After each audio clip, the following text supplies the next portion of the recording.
everyone, and welcome to today's webinar. Quest Diagnostics with Covaris launches automated NGS platform, optimizing workflows to maximize lab economics. I am Kaylee Bach of Labroots, and I'll be your moderator for today's event. Today's educational web seminar is presented by Labroots and brought to you by Covaris. To learn more about our sponsor, visit covaris.com. We encourage you to participate today by submitting any questions you may have during the presentation. To do so, simply type them into the Ask a Question box and click Submit. We'll answer as many questions as we have time for at the end of the presentation. You may also submit any technical issues here as well if you have trouble seeing or hearing the presentation. And with that, I'd like to now welcome our speakers. Ryan Serra, Ph.D., Senior Director of Molecular Genomics and Oncology and Genomic Sequencing Services at Quest Diagnostics, Incorporated. Matthew Gallen, MPH, Scientific Director in Research and Development for Quest Diagnostics. And Samir Vasantgadkar, Senior Manager, Omics at Covaris. Ryan, I'll hand it over to you to get us started.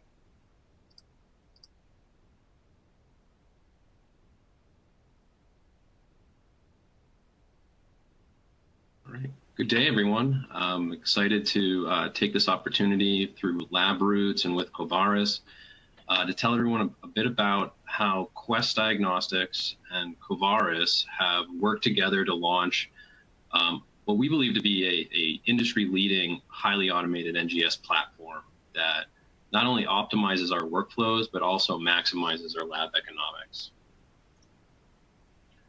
So I'll kick us off. I'll give us a brief introduction to genomic sequencing services and infrastructure services. And then I'll hand it off to Matt Gallen, who will talk about our collaboration and how we've worked with Covaris. And then finally, we'll close out with Samir, who will walk us through the Covaris product line. So as I mentioned, my name is Ryan Serra. I'm a Senior Director of Molecular Genomics and Oncology, where I lead the genomic sequencing services and the infrastructure services businesses.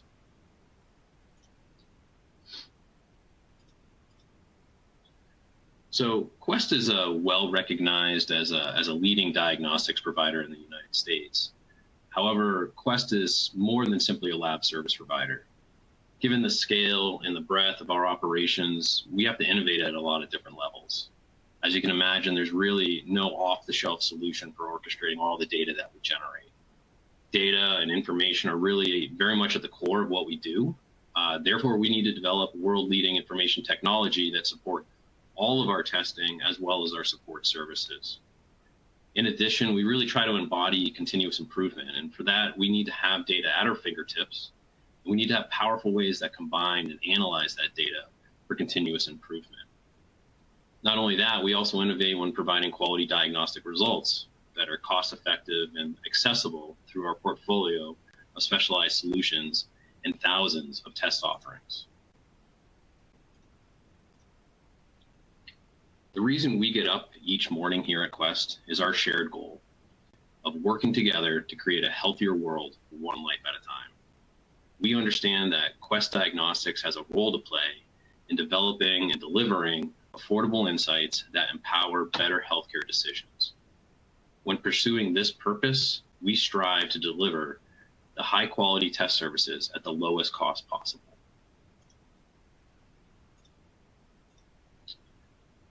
This level of service should be accessible for everyone. To this end, we've developed an impressive national logistics infrastructure. We have over 2,200 patient service centers, and importantly, 70% of Americans are within an hour's drive of one of our PSCs. These are staffed by over 10,000 skilled phlebotomists, and we can further increase our accessibility through our wholly owned subsidiary, Exam1, that provides mobile phlebotomy. Once we collect your sample, we can swiftly move it to one of our 57 licensed laboratories. We utilize our own fleet of airplanes, Quest Air, as well as commercial carriers to move your samples quickly to our testing sites. On the ground, we have over 3,000 green vehicles that move the samples from either the PSC or the shipping hub to the lab. This infrastructure allows us to meet you where you are and get your sample where it needs to go. For today's talk, we're going to be focusing on genetics and genomics.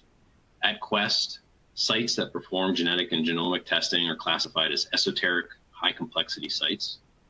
And we're indicating those on the screen here with the yellow bullseye. We have 4 of these sites globally, and they're located in California, Texas, Helsinki, Finland, and Marlborough, Mass. Much of the talk today will highlight the work that we've been doing in our Marlborough facility. Genetic testing is really understanding how the instructions for the genes inside your body are written. It's estimated that up to 40% of heritable human disease can be attributed to an underlying genetic defect. And I would say that cancer is a result of somatic or tissue-based genetic defects. The technology that we're going to discuss today for reading genes is next-generation sequencing, or NGS. And what I want to highlight is that NGS technology has been going through a rapid series of changes lately. 40 to 50 years ago, this technology, such as Sanger sequencing, would allow us only to read very small regions of genes, possibly the entire gene, and eventually the entire gene. As that technology improved and NGS became commercially available, genetic sequencing tests expanded to include panels of genes, all the way up to all of the expressed genes, or the exome. The first draft of the human genome was completed 20 years ago, and the first clinical genome tests were available about 5 years after that. However, if you look at this table, you see that the exome is about 40 million base pairs, or nucleotides, whereas a genome is 3 billion, or 75 times larger. Reading a genome comes at a significant cost, and for certain applications, it could be cost prohibitive, as shown in this table. However, that's about to change due to the recent introduction of several low-cost NGS solutions. When we think about the high-level cost structure of an NGS test, there's really 4 broad categories: sample acquisition, sample prep, sequencing, and interpretation and reporting. A couple of years ago, sequencing accounted for the majority of the test cost. As that cost of sequencing comes down through technological innovation and new entrants into the sequencing instrumentation field, the relative importance of the other cost categories increases. Quest has a distinct advantage due to its scale and those logistics that I highlighted earlier in that sample acquisition category. However, I would say that the trend to lower cost sequencing over the past decade, that we saw this coming, and we made a series of investments to better position ourselves. Many of these were geared towards some of those other cost categories highlighted on the prior slide. We started our genomic sequencing services business to support high throughput sequencing customers and drive investments in lab hardware for collection, extraction, and sequencing processes, as well as developing novel software components that enable data management, analytics, workflow logic, and knowledge bases. We also invested in the ability to transform and present that data in innovative ways, depending on who the end user is. We ultimately began to couple these investments with our depth and breadth of clinical and medical expertise, as well as the core infrastructure I highlighted earlier. This all resulted in our capability to offer modular and end-to-end genomic solutions to a wide variety of customers. We have spent a great deal of time better understanding the needs of these customers and what drives their innovation and business goals. We soon realized that Quest had a much larger opportunity to contribute to the promise of precision medicine. We came to see that our unparalleled access to patients, our suite of testing services, and our ability to provide follow-up care and services could power precision medicine in ways we previously didn't appreciate. When it comes to patient access, we could offer physical sample collection, the ability to raise awareness around specific offerings, ways to move data to and from our customers through existing connections, as well as ways to tap into our global diagnostic network, or GDN, or compliantly access remnant specimens that could all support novel test development or clinical studies. We could go one step further and characterize those samples through NGS-based multiomics, but also through clinical chemistry or pathology services. And finally, we could provide wraparound or follow-up services to enable a better customer experience or enable better healthcare outcomes. I now want to highlight a new product that we recently released that embodies much of what this framework was intended to support.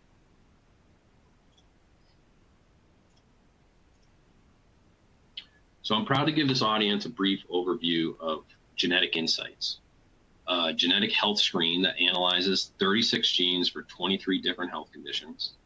This product really embodies the concept of access through and through. Importantly, this test is available on our website, Quest Health, at what we believe is a cost-effective price of $199. We ship you a kit to your house, we collect the saliva specimen so it's easy to collect, and we return a result to you in 3 to 5 weeks. Importantly, these results come in a variety of different forms that present information in several modalities to account for the differences in how people process information, with the overarching emphasis being on comprehension of your genetic results. Importantly, we also emphasize actionability. Our genetic results are actionable, meaning we want to empower you to better understand what your next best step is and how to take it. Speaking of steps, I now want to return to how we built this NGS platform.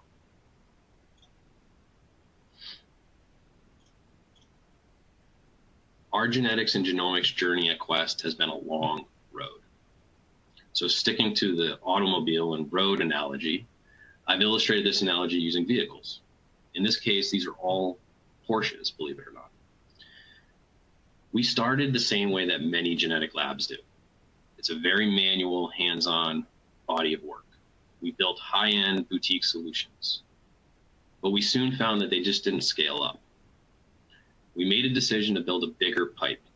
We optimized for speed, something on the order of 5,000 tests in 24 hours. It was a massive technological feat. However, we very quickly saw that some of those inherent trade-offs that come with a design like this, namely that we couldn't make adjustments easily. So we're now in what we refer to as like our third era of design thinking for NGS. And we've built a more open modular design, one in which we can optimize, reuse component parts, develop special implements. And all in all, that's one of the reasons why we have the tractor illustration here, because of that flexibility in different use cases.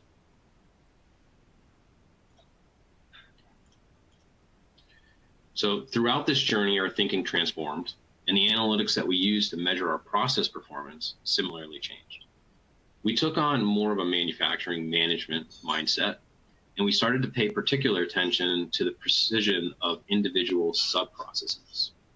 We observed that small variations early on in the process, they tended to magnify over time, leading to more variability in the final outputs, and this variability led to a more unstable process with more suboptimal results, saying it another way, more failures. And so as we increasingly scrutinized our process, we saw the benefit of working with industry-leading instrument manufacturers like Covaris to develop new innovation. When we form these close working collaborations, it's important to be selective in who we are working with. We saw early on that Covaris and Quest had an aligned mission, vision, and values. At Quest, we're working together to create a healthier world, one life at a time. Covaris aims to help more people around the world by delivering sample prep solutions that enable better information from biomolecules and improve and save lives. At Quest, we aim to help people to make their best decisions to improve health. And we do this through 5 key attributes or behaviors: customer first, care, collaboration, continuous improvement, and curiosity, our 5 C's. Covaris values customer focus, innovation, teamwork, and recognition. So before I hand it off to Matt, I wanted to just say on a personal note, from my perspective, Covaris really has embodied that teamwork with the work that we've done together. There's been consistent trust and communication as we've brought all of these innovations that we're about to tell you about forward. With that, I'll turn it over to Matt Gallen.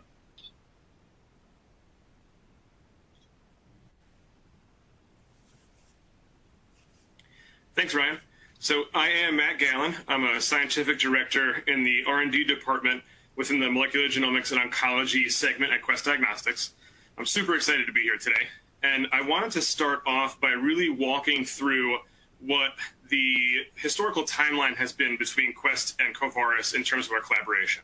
So about 12, 13 years ago, we started to really dive into our first targeted NGS panel, and we leveraged the original Covaris LE220 sonicator to really be the driving force behind the mechanical fragmentation of that workflow. In between 2012 and about 2017, we launched numerous other varying size panels on NGS that leverage this same LE220 sonicator. However, that shift in the market that really went towards enzymatic fragmentation is what caused Quest to also make a shift. So we were looking for something that was higher throughput, lower cost. And at the moment for the LE220, it was still on the higher cost and lower throughput side.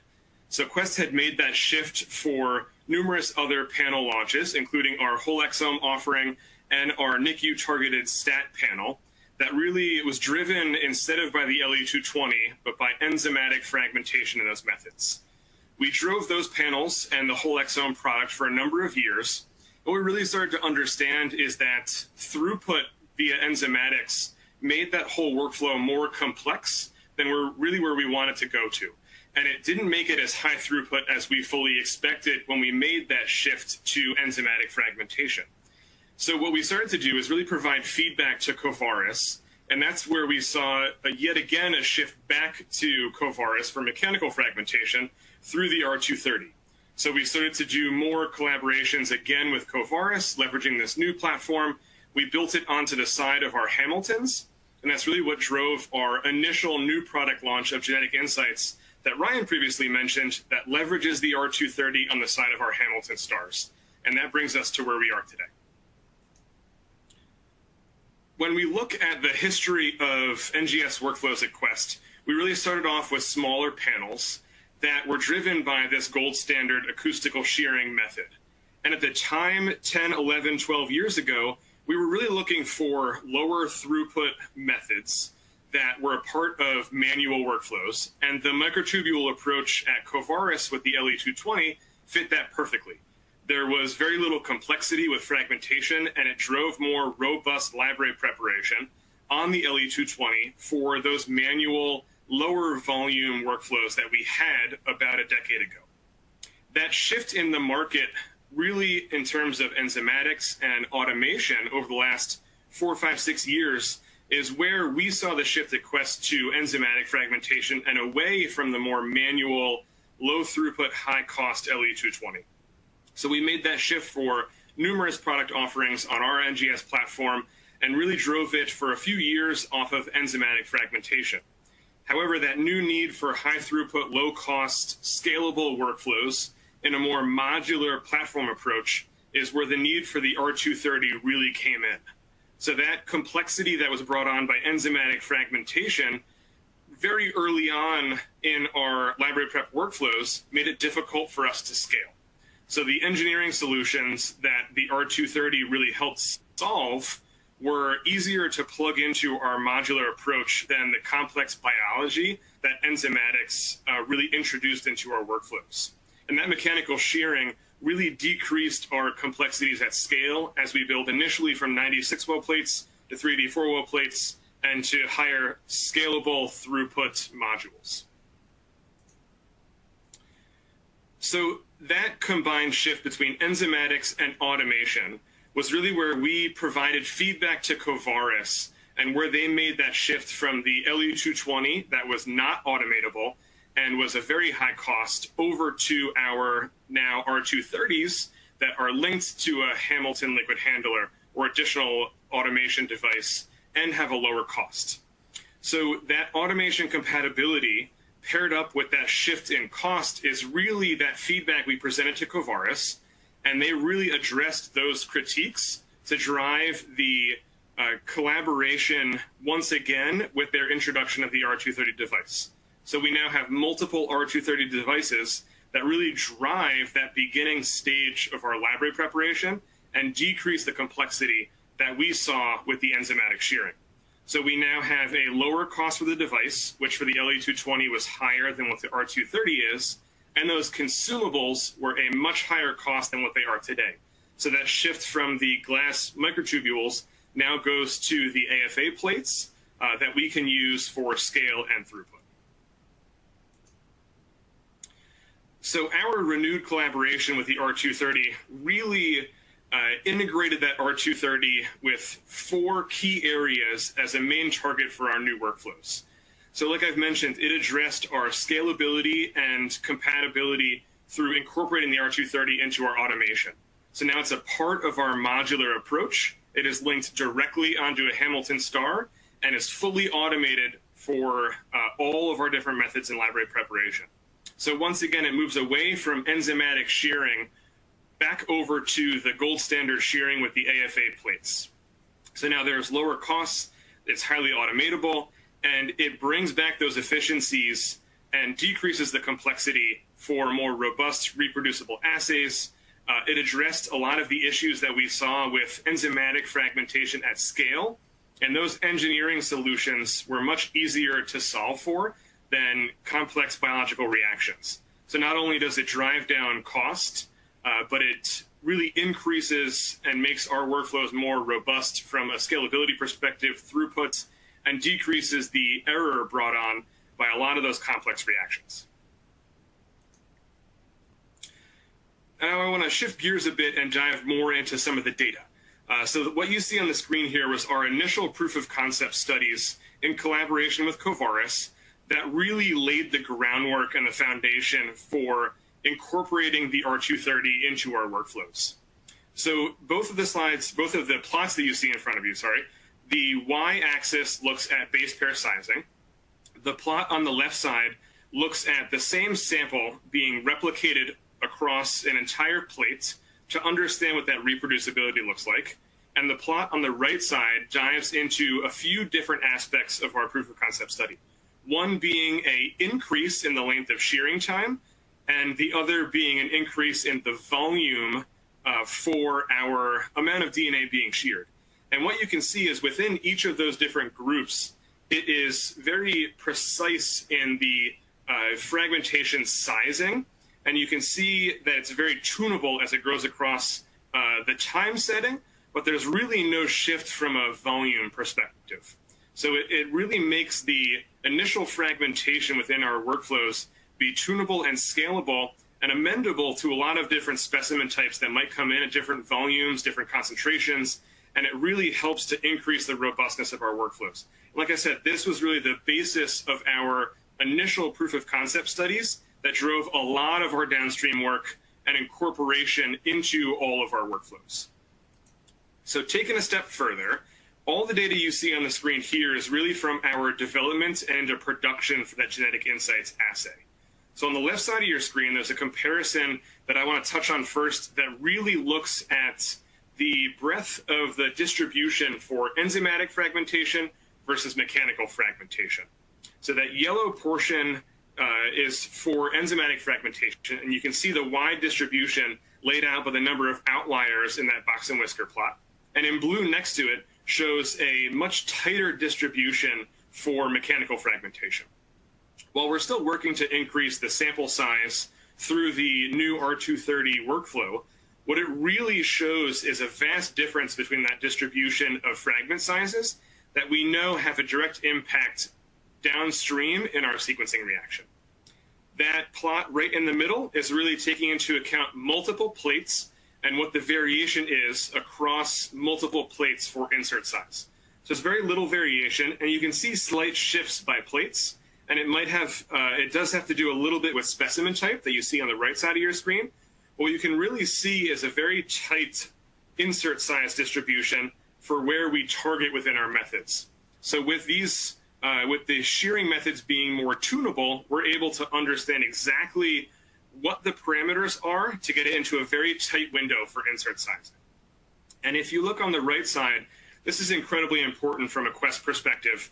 and clinical utility across all of our product offerings, you'll see that across different specimen types that include prenatal samples for cultured amnios, whole blood and saliva, but then we also add in buccal sponges and cord blood, it shows that the insert size across those different specimen types is very equivalent. So it means we can have multiple input specimen types into our workflows, and there won't be a wide amount of variability that we had seen in the enzymatic fragmentation reactions that make it much more robust for multiple inputs, different patient populations and clinical utilities, and it makes our workflows in general more robust at the very start that impacts the downstream sequencing reactions.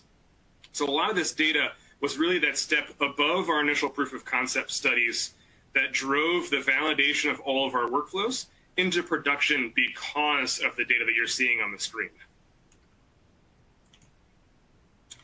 This next slide starts to dive into at least a piece of those big impacts that the initial fragmentation has on sequencing. We know that when you look at hybrid capture NGS workflows, the fragmentation upfront has a direct correlation into the enrichment after your hybridization. And what we look to do by pulling this data is really understanding, especially in comparison to the enzymatic fragmentation data you see in orange, that mechanical fragmentation data showed a 3x increase in fold enrichment upon sequencing than what we saw for enzymatics.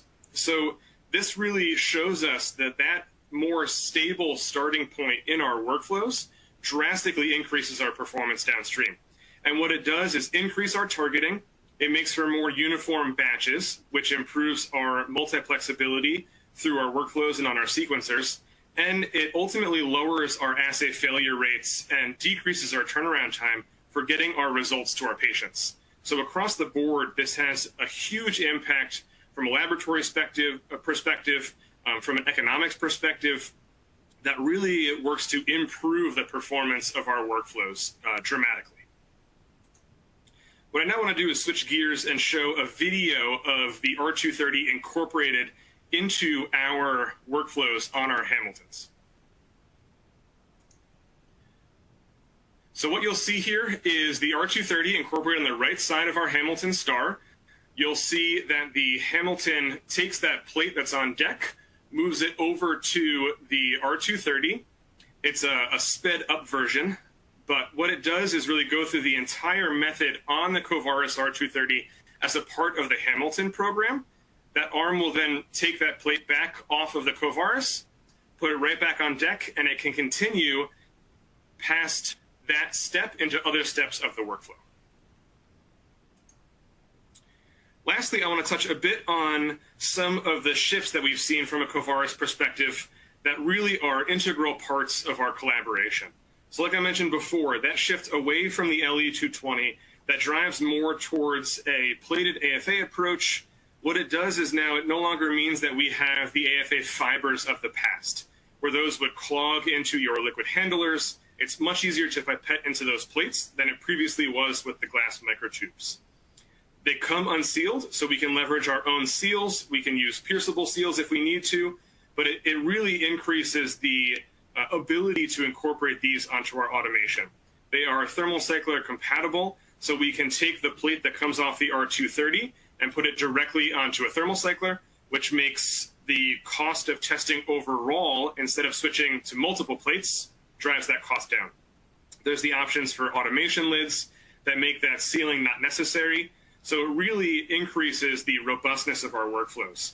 So we're able to incorporate it for DNA and RNA shearing.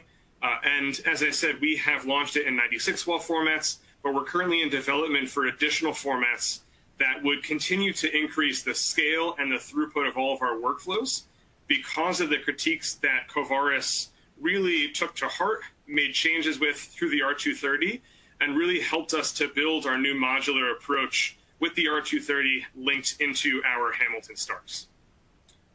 So with that, it concludes my portion, and I will turn it over to Samir.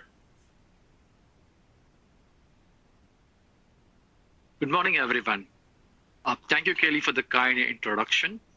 Also, thank you, Ryan and Matt, for the wonderful and enlightening presentation. My name is Vasantgadkar, and I am the Senior Manager with Omics Solutions team at Covaris.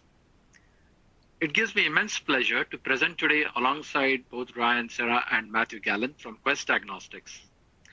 I would like to take this opportunity to provide a brief background about the Covaris technology platform and share its capabilities.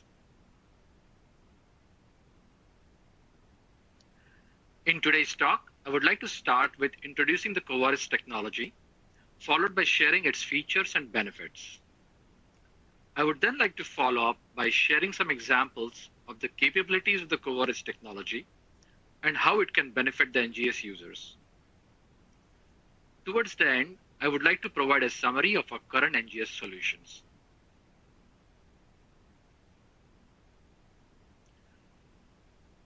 So let me start by sharing the Covaris vision to help more people around the world by delivering sample prep solutions that enable better information from biomolecules to improve and save lives.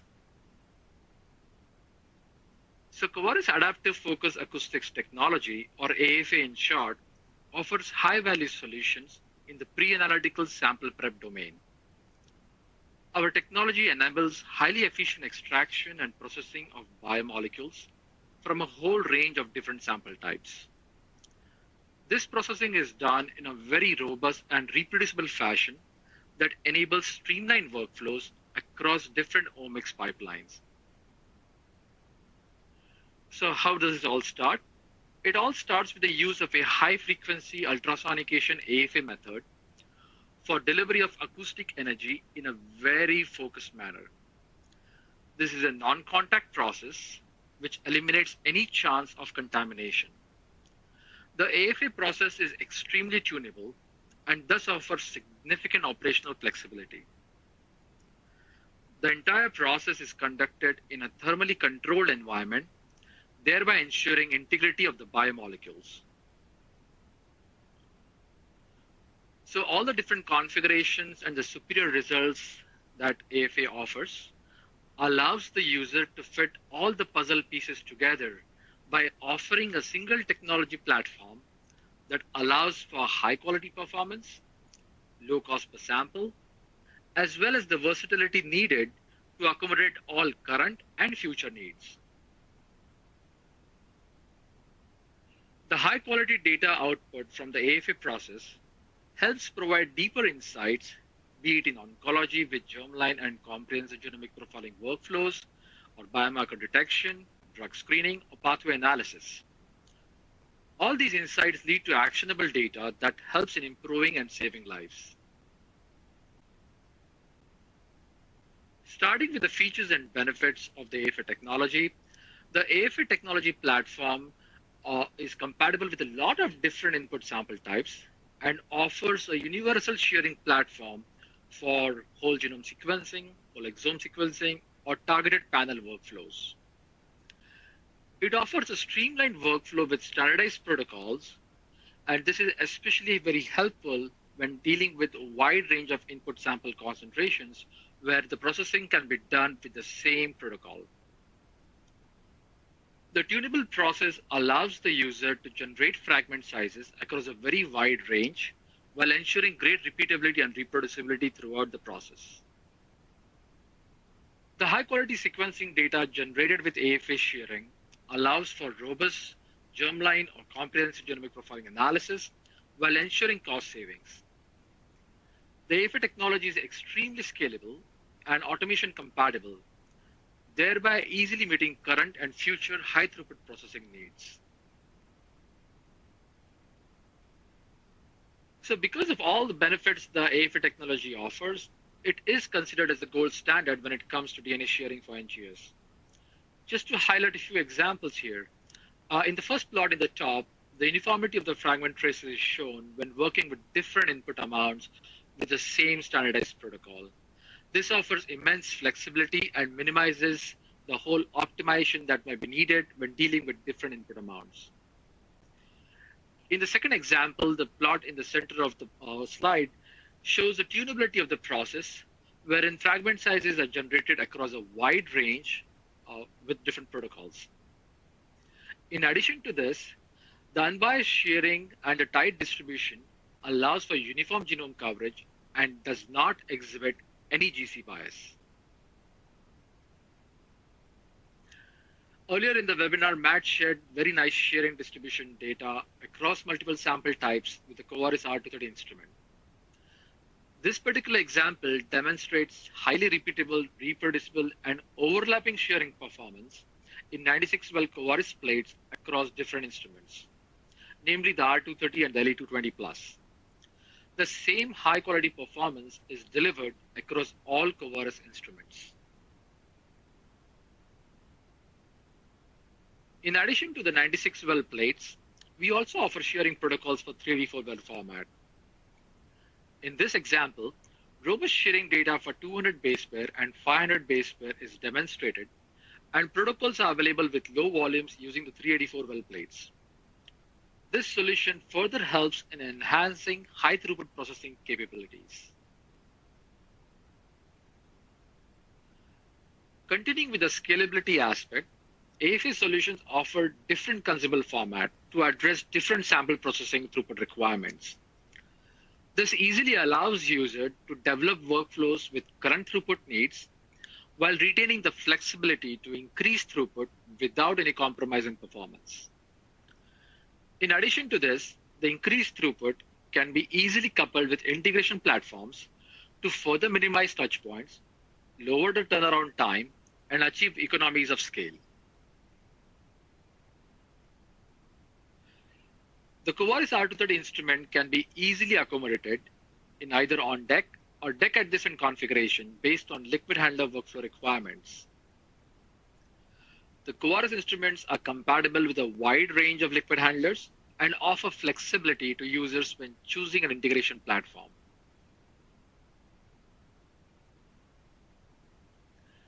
It was great to see the superior results Matt showcased in his talk earlier, wherein the AFA technology allowed for better targeting, more uniform batches, and lower assay failure rates. The better uniformity, lower duplication rate, and better target coverage results in high-quality data. Lower assay failure rates and better on-target performance with streamlined workflows lowers the need for resequencing and results in lower cost per sample. In addition to this, compatibility with a wide input range, ability to process different sample types, coupled with the scalability and automation of features, offer a great deal of versatility. Overall, the AFA technology offers excellent quality, high throughput capability, and a cost-effective solution for genetic research and diagnostics. I would like to share highlights from a similar study done with the R230 that was integrated on the Hamilton setup, wherein few hundred samples were analyzed. In this study, greater than 98% sample pass rate was observed, thereby demonstrating a highly reliable workflow. All the sequencing metrics in terms of mean coverage, or percentage duplicate reads, or percentage of reads on target easily surpass QC thresholds. This high quality performance and streamlined workflow greatly helps in ensuring lower cost per sample. In the end, I would like to conclude with a summary of existing solutions in terms of the different consumables, instruments, and sample automation compatible platforms that are listed here. Covaris offers robust sample prep solutions across a wide throughput range, and we are always happy to work together with our partners to generate streamlined workflows. Please feel free to reach out to Covaris application support for any specific inquiries. With this, I would like to thank you all for your time and attention. Thank you very much.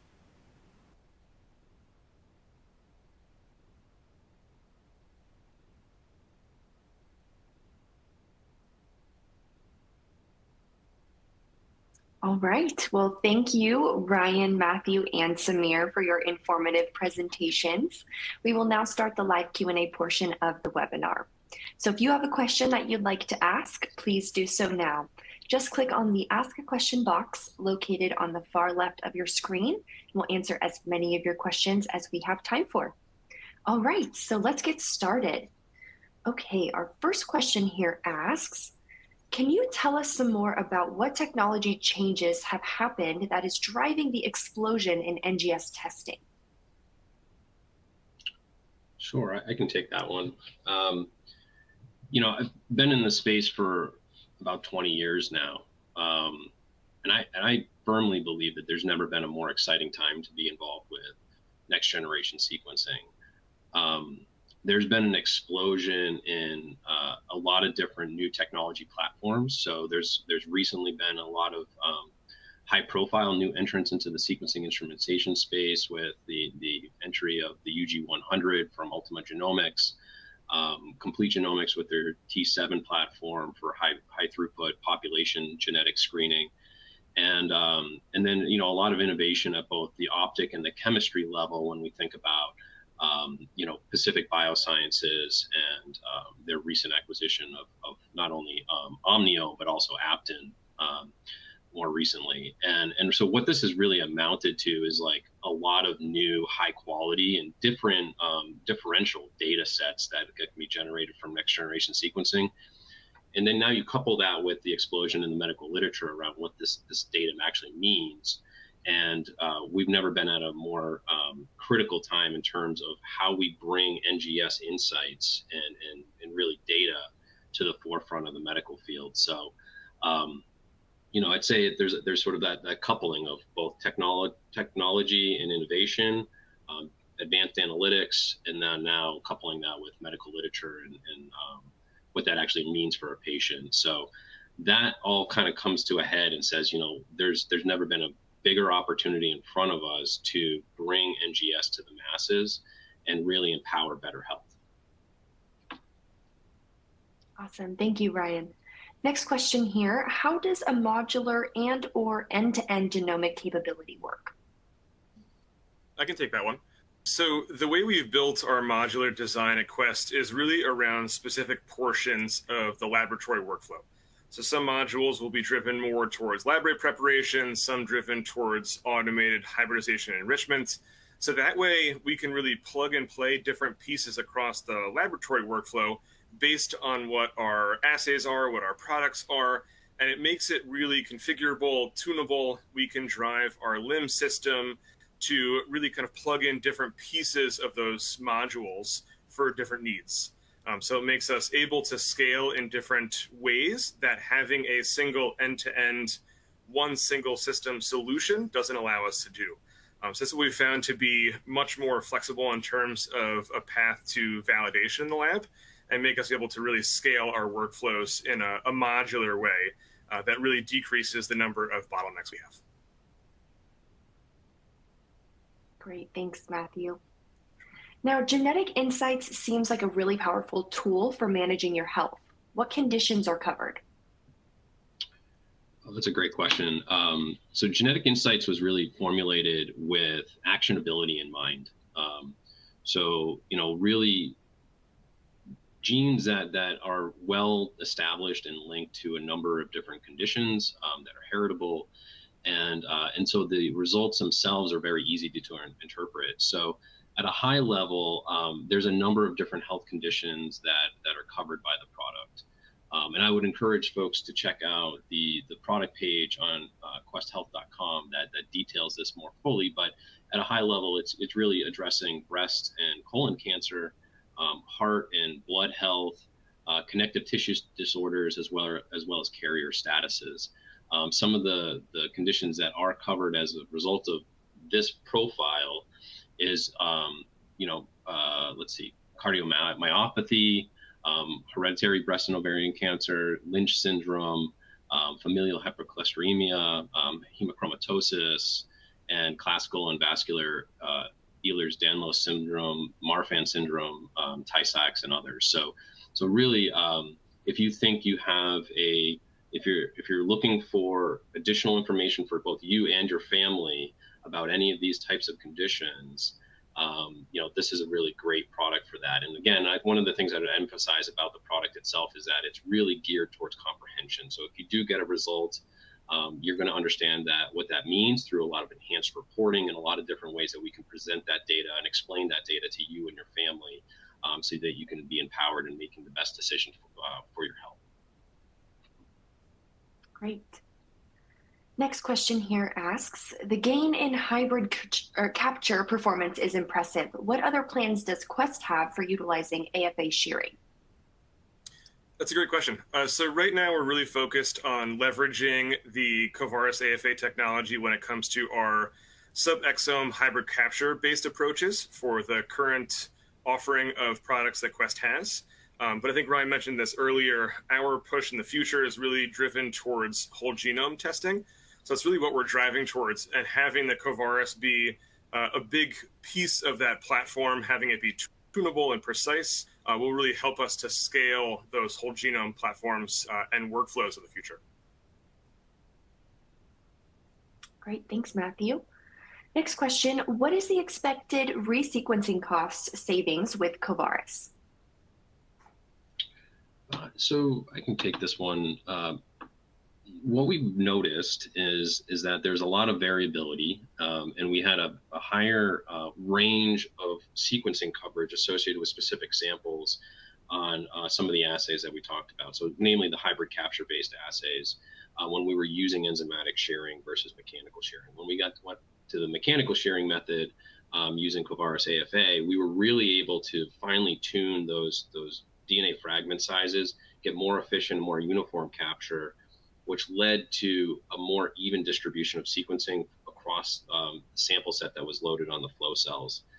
And what that really led to is that the samples that were sort of higher relatively to the population of samples in terms of sequencing coverage versus the ones that were lower, that was more normalized, and we got lower assay repeat rates as a result of that. So the savings that we saw in just that increased uniformity was on the order of anywhere between 5 and 15% fewer repeats from this increase in uniformity. So you can amortize the decreased repeat rate across the batch of the samples, and then you can come to your overall savings. But typically what we saw was this pretty dramatic reduction in the repeat rate. I should also mention for our friends in operations, lab operations, that this was something that was pretty important, because from a workflow perspective, repeats, tend to cause sort of a bottleneck, or they can lead to longer turnaround times and things of that nature, where you got to batch a lot of repeats and get them back into the workflow.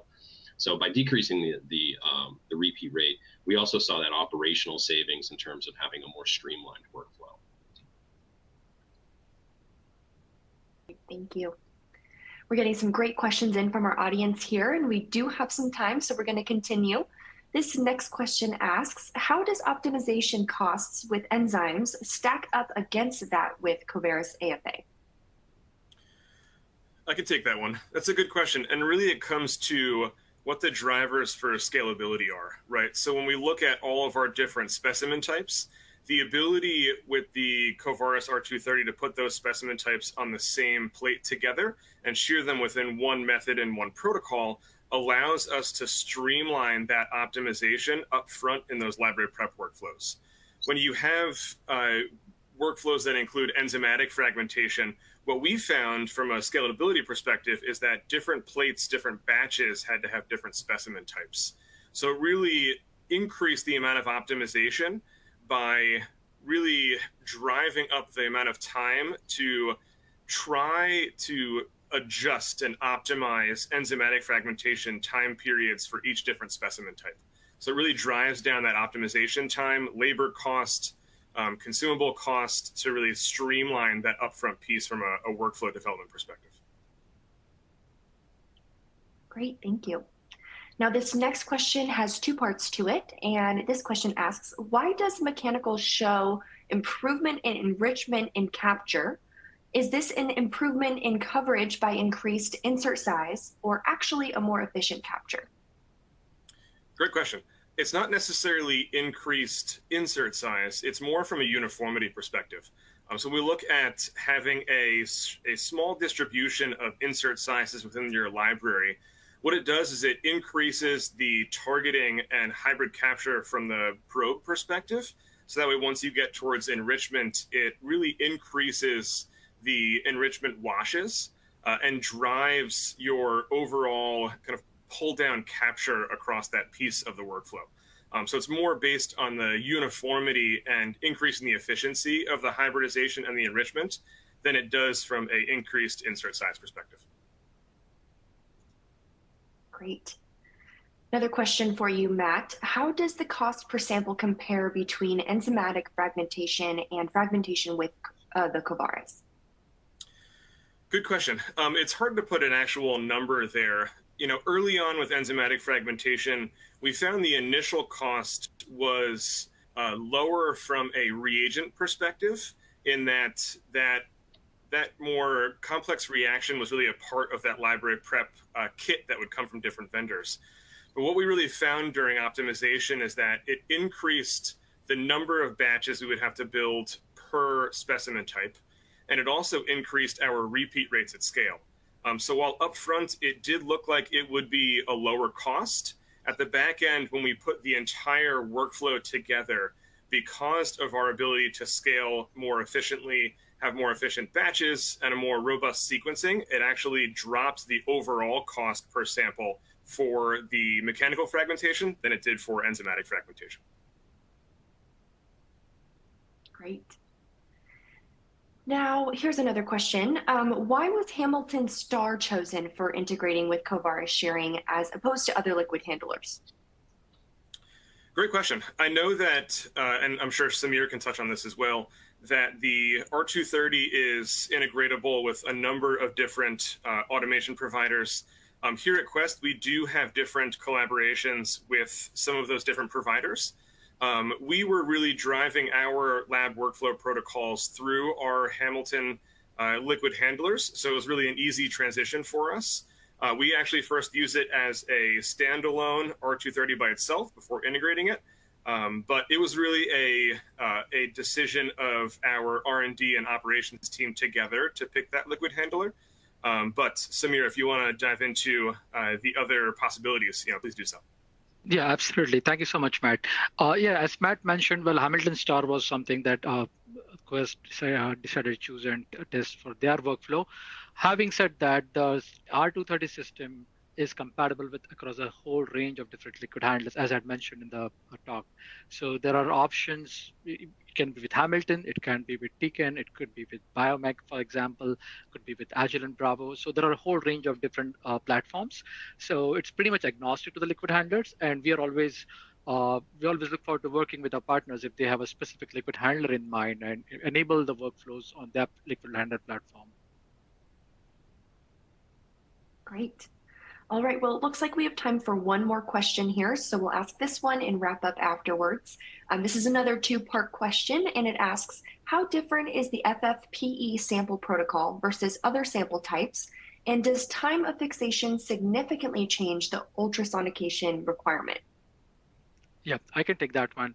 Now, that's a great question. It's kind of difficult to generalize this because a lot of this depends on the type of extraction kit that has been used, the analytical technique used for measurement, as well as the final fragment size. That the extraction quality significantly impacts the shearing size and the shearing protocol. We do have our own shearing extraction kits that ensure very high quality analytes that are extracted either for DNA or RNA, and that can be used with our shearing protocols to get the desired fragment size. In terms of the reverse cross-linking question, yes, it does impact, and the degree of fixed material that is left behind can impact the shearing distribution. To address that,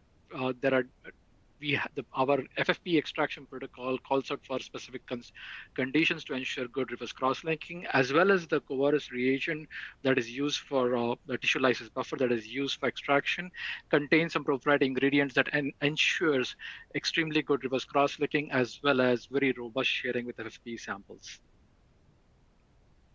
Wonderful. All right. Well, thank you so much, Samir, for that final answer. And thank you again to Ryan and Matthew and Samir for your time today and your important research. This does conclude our session. So before we go, I'd like to thank Labroots and our sponsor, Covaris, for underwriting today's educational webcast. I'd also like to thank the audience for joining us today and for their interesting questions. Questions we did not have time for today and those submitted during the on-demand period will be addressed by our speakers via the contact information you provided at the time of registration.